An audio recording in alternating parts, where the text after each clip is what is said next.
ಶ್ರೀಕೃಷ್ಣನ ಜನನ.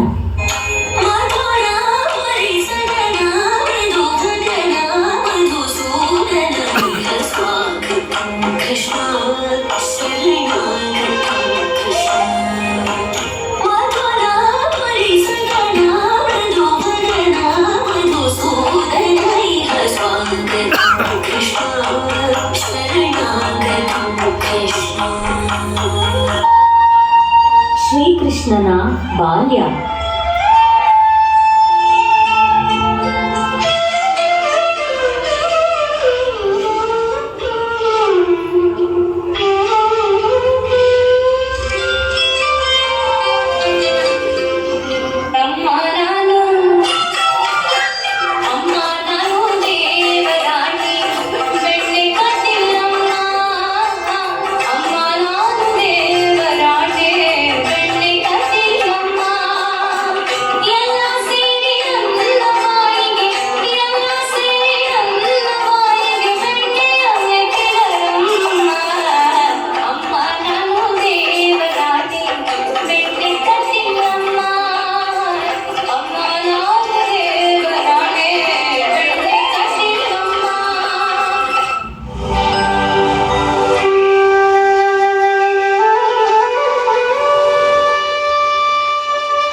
ಕಂಸವಧೆ.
ಕ್ಷೇತ್ರದಲ್ಲಿ ಗೀತೋಪದೇಶ.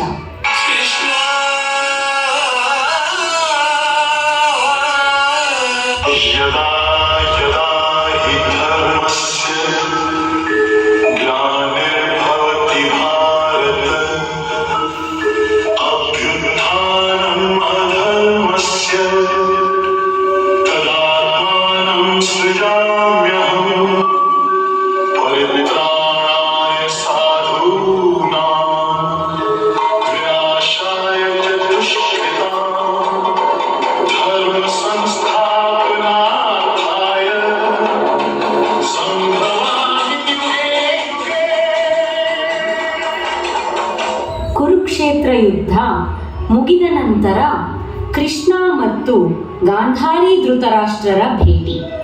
ಓ ಕೃಷ್ಣ, ಬಂದೆಯಾ? ಬಾ, ನೀನು ನಿನ್ನ ಧರ್ಮವೋ ಒಂದೂ ಸರಿ ಇಲ್ಲ. ನನ್ನ 100 ಮಕ್ಕಳಲ್ಲಿ 99 ಮಕ್ಕಳು ಈ ಕುರುಕ್ಷೇತ್ರ ಯುದ್ಧದಲ್ಲಿ ಮಡಿದರು. ಅವರೆಲ್ಲರ ಹೆಂಡಿರು ಮಕ್ಕಳನ್ನು ನೋಡಿದರೆ ನನ್ನ ಶೋಕವನ್ನು ಮಿಗಿಲಾಗಿಸಿ ಕರುಳು ಹಿಂಡಿದಂತಾಗುತ್ತದೆ. ಈಗ ನಿನಗೆ ಸಂತೋಷವೇ ಕೃಷ್ಣ? ನನ್ನ ಮಕ್ಕಳು ಮಡಿದಂತೆ ನಿನ್ನ ಯಾದವ ಕುಲವೆಲ್ಲ ತಮ್ಮಲ್ಲಿಯೇ ಹೊಡೆದಾಡಿಕೊಂಡು ಇಡೀ ಕುಲವೇ ನಾಶವಾಗಿ ಹೋಗಲು ನಿನ್ನನ್ನು ಸೇರಿಸಿಯೇ ನಾಶವಾಗಿ ಹೋಗಲಿ. ಇದು ಒಬ್ಬ ತಾಯಿಯ ಶಾಪ. ವಿಧಿಲಿಖಿತ. ತಾಯಿ ಗಾಂಧಾರಿ, ನೀವು ನೀಡಿದ ಶಾಪವನ್ನು ನಾನು ಶಿರಸಾವಹಿಸಿ ಪಾಲಿಸುತ್ತೇನೆ. ಅಯ್ಯೋ ಕೃಷ್ಣ, ನನ್ನಿಂದ ಅದೇನು ನುಡಿಸಿಬಿಟ್ಟೆ. ನನ್ನಿಂದ ನಿನಗೆ ಶಾಪವೇ? ಕೃಷ್ಣ, ನನ್ನನ್ನು ಕ್ಷಮಿಸು ಪರಮಾತ್ಮ. ತಾಯಿ ಗಾಂಧಾರಿ, ನೊಂದುಕೊಳ್ಳಬೇಡ. ಎಲ್ಲವೂ ಪೂರ್ವ ನಿರ್ಧಾರಿತ. ನಿನ್ನ ಮಾತುಗಳಿಗೂ ಮೊದಲೇ ತ್ರೇತಾಯುಗದ ಪಾಪವೂ ನನಗಂಟಿದೆ. ಮಾನವನಾಗಿ ಹುಟ್ಟಿದ ಕಾರಣ ಅವತಾರ ಪುರುಷನಾದರೂ ನನಗೂ ಕೊನೆ ಎಂಬುದು ನಿಶ್ಚಿತ. ಧರ್ಮವನ್ನು ಎತ್ತಿ ಹಿಡಿದ ಸಂತಸವನ್ನು ಶ್ರೀಕೃಷ್ಣ ತನ್ನ ರಾಣಿಯರೊಂದಿಗೆ ಸಂಭ್ರಮಿಸುತ್ತಿರುವುದು.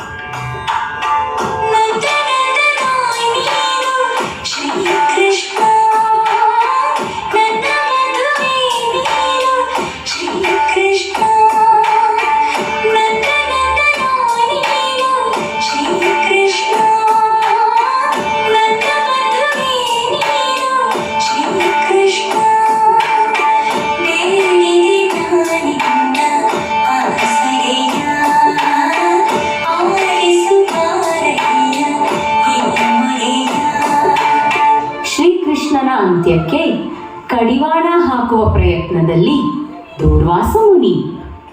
ಧರ್ಮರಕ್ಷಕ, ದೇವಕೀ ನಂದನ, ರುಕ್ಮಿಣೀ ವಲ್ಲಭ, ಹೇ ಶ್ರೀಲೋಲ, ನಾನು ಬಂದು ನಿನ್ನನ್ನು ಕರೆದರೂ ನಿನ್ನ ಆಸ್ಥಾನಕ್ಕೆ ಸ್ವಾಗತ ಕೋರಲು ಬಾರದಾದೆಯಾ? ಎಲ್ಲವೂ ವಿಧಿಲಿಖಿತ. ಜಗನ್ಯಾಮಕ ಆಡಿಸಿದಂತೆ ಆಡಬೇಕಲ್ಲವೇ? ಇದೇ ಸರಿಯಾದ ಸಮಯ. ಕ್ರೋಧಾದೇವಿ, ನನ್ನೊಳಗೆ ಪ್ರಜ್ವಲಿಸು. ಎಲ್ಲವೋ ಕೃಷ್ಣ, ಅವತಾರ ಪುರುಷನೆಂಬ ಜಂಬವೇ, ಮುನಿಗಳಿಗೆ ಸತ್ಕಾರ ಮಾಡುವುದನ್ನು ಮರೆತೇನು? ರುಕ್ಮಿಣಿ, ಕೃಷ್ಣನ ಪಟ್ಟದರಸಿ ಎಂಬ ಅಹಂಕಾರವೇ? ಮನ್ನಿಸಿ ಮುನಿವರ್ಯ. ನಮ್ಮಿಂದೇನಾಗಬೇಕು? ಅಪ್ಪಣೆಯಾಗಲಿ.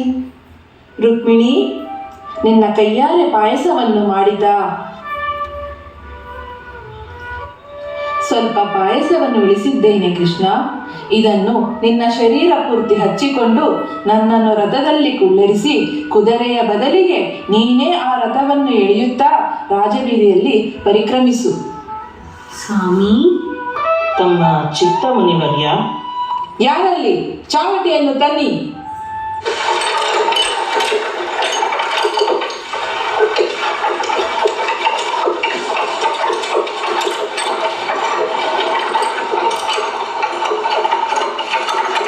ಸಾಕು, ನಿಲ್ಲಿಸು. ನಾನು ಬಂದ ಕೆಲಸ ಸಂಪೂರ್ಣವಾಯಿತು. ಕೃಷ್ಣ, ನನ್ನನ್ನು ಮನ್ನಿಸು. ನಿನಗೆ ತಿಳಿಯದ್ದು ಏನಿದೆ? ಏನು ಮಾಡಿಬಿಟ್ಟೆ ಕೃಷ್ಣ? ಪಾಯಸವನ್ನು ಎಡಗಾಲ ಪಾದಕ್ಕೆ ಹಚ್ಚಿಕೊಳ್ಳಲು ಮರೆತೆಯಾ? ಪೂರ್ವ ನಿರ್ಧಾರಿತ ವಿಷಯಗಳನ್ನು ಪ್ರಶ್ನಿಸಬಾರದು ಮುನಿವರ್ಯ. ನೀನು ಮಾಡಿದ ಪ್ರಲಾಪಕ್ಕೆ ವಿವರಣೆ ನೀಡಿಬಿಡು. ನೀ ಲೇಪಿಸಿಕೊಂಡ ಪಾಯಸ ನಿನ್ನ ದೇಹಕ್ಕೆ ಯಾವುದೇ ತೊಂದರೆ ಆಗದಂತೆ ರಕ್ಷಿಸುವಂತ ಮಾಯಾ ಕವಚವಾಗಿ ನಿರ್ಮಿಸಿದ್ದೆ. ದೇವದೇವ, ನಿನ್ನ ಪಾದಗಳು ಕವಚದಿಂದ ಹೊರಗುಳಿದಿದೆ. ಆ ಅಂಗವನ್ನು ಜಾಗೃತೆಯಿಂದ ಕಾಪಾಡಿಕೋ. ನಮ್ಮನ್ನು ಕಾಪಾಡು ಕೃಷ್ಣ. ಕೃಷ್ಣ ಹಾಗೂ ಜಾಂಬವತಿಯರ ಮಗ ಸಾಂಬನು ಒಮ್ಮೆ ಒಡೆದ ಮಡಕೆಯನ್ನು ಹೊಟ್ಟೆಗೆ ಸಿಕ್ಕಿಸಿ ಸೀರೆಯುಟ್ಟು ತಪಸ್ಸಿನಲ್ಲಿದ್ದ ಋಷಿಗಳನ್ನು ಎಚ್ಚರಿಸಿ, ಹುಟ್ಟುವ ಮಗು ಗಂಡೋ ಹೆಣ್ಣೋ ಎಂದು ಜೊತೆಗಾರರು ಕುಹಕವಾಡಲು ಸರ್ವಸ್ವವೂ ಅರಿತ ಮುನಿಗಳು ಕುಪಿತರಾಗಿ ಒನಕೆ ಹುಟ್ಟುವಂತಾಗಲಿ ಎಂದು ಶಪಿಸಿದರು. ಅಂತೆಯೇ ಸಾಂಬನಿಗೆ ಒನಕೆ ಹುಟ್ಟಿತು.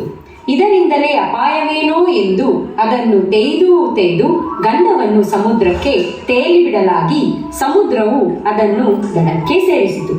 ಕಾಲಾಂತರದಲ್ಲಿ ಅಲ್ಲಿಯೇ ಬಿದಿರುಗಳಗಳು ಬೆಳೆದವು. ಪಾನಮತ್ತರಾದ ಯಾದವರೆಲ್ಲರೂ ತಮ್ಮ ತಮ್ಮಲ್ಲೇ ಹೊಡೆದಾಡಿಕೊಂಡು ನಾಶವಾದರು. ಕೃಷ್ಣನೊಬ್ಬನೇ ಉಳಿದನು. ತನ್ನ ಜೀವನದ ದೃಶ್ಯಗಳನ್ನು ಮೆಲುಕು ಹಾಕುತ್ತಾ ಬಿದಿರುಗಳಗಳ ನಡುವೆಯೇ ಕಾಲು ನೀಡಿ ಪವಡಿಸಿದನು. ಅತ್ತ ಕಡೆ ವಾಲಿಯು ಮರುಜನ್ಮ ಪಡೆದ ಜರ ಎಂಬ ಬೇಡನು ಕೃಷ್ಣನ ಪಾದವನ್ನು ಜಿಂಕೆಯ ಕಣ್ಣೆಂದು ಭ್ರಮಿಸಿ ವಿಷಪೂರಿತ ಬಾಣ ಹೂಡಿದನು. ಕವಚದಿಂದ ಹೊರಗುಳಿದ ಕೃಷ್ಣನ ಪಾದ ಬಾಣದಲ್ಲಿದ್ದ ವಿಷವನ್ನು ಹೀರಿದವು. ಶ್ರೀಕೃಷ್ಣ ತನ್ನ ಅವತಾರವನ್ನು ಅಂತ್ಯಗೊಳಿಸಿದನು. ದಹನ ಸಂಸ್ಕಾರಗಳು ನಡೆದ ನಂತರ ಅಲ್ಲಿ ಇನ್ನೂ ಮಿಡಿಯುತ್ತಿರುವ ಹೃದಯವು ಪತ್ತೆಯಾಗಿ ಅದನ್ನು ಪುರಿಯ ಜಗನ್ನಾಥನ ಮೂರ್ತಿಯಲ್ಲಿ ಅಡಕ ಮಾಡಿ ಮನುಕುಲ ಪ್ರತಿನಿತ್ಯ ಪೂಜೆ ಪುನಸ್ಕಾರಗಳಿಂದ ಪಾವನವಾಗುವಂತಾಯಿತು.